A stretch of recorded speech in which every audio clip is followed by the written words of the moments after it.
who better to have in our studio today than this girl, Khanh Vy, right? Thank you for having me. Okay, so I had to ask you one thing because we have known from everybody, and our crew member has told us that you know 7 languages. That is crazy for a high school Okay, student. so let me say this.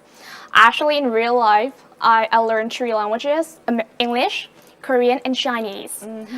Okay, so the other 4 languages, like I just imitate their pronunciation, the way the native speakers speak, and I just wanted to bring fun to people. Yeah. So you also seem like a very bubbly girl. You smile a lot and your eyes just glitter. I love that about you. Thank you. But do you ever have any difficulties being known as the girl who can speak, 7 languages? Well, actually, I don't have any obstacles or hurdles, difficulties. It's all fine. Like, I just got recognized more by the people on the street. And my life still remains unchanged. And I'm still a girl who goes to school daily and have friends. And yeah, actually, it's really great. And you mentioned something that I think a lot of our audience will love to hear, and I'm sure you guys are dying to ask the question, Okay. is that when you learn a language, it's not just about the grammar, it's not just about the writing, but it's also about how you speak the language. And the more you can sound like a native speaker and speak fluently, the better.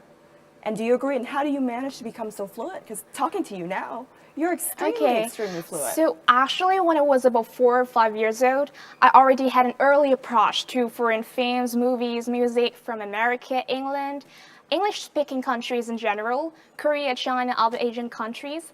And since then, I've had a huge passion for foreign languages, and it turned me onto the fact that I could really pursue languages as a hobby. I remember one quote by Nelson Mandela is that, if you speak to a man in a language that he understands, that goes to his head, but if you speak to him in his language, that goes to his heart.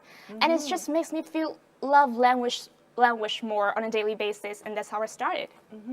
You mentioned Nelson Mandela. Actually, I had a chance to meet Nelson Mandela. Oh, really? That's really great. When I was 8 years old.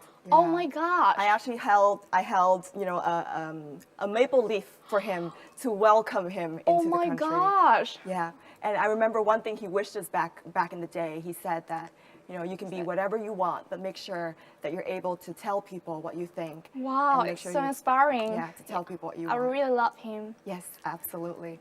So let's talk a little bit about hobbies, since we're on the topic of hobbies today. What do you love to do in your free time? In my free time, well, I have a lot of favorite things to do.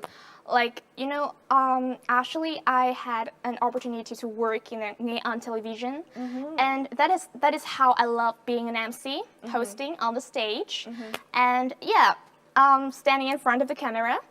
And I also like, playing piano. I have been playing piano since I was about 6 years old, and writing songs, but not really good at that.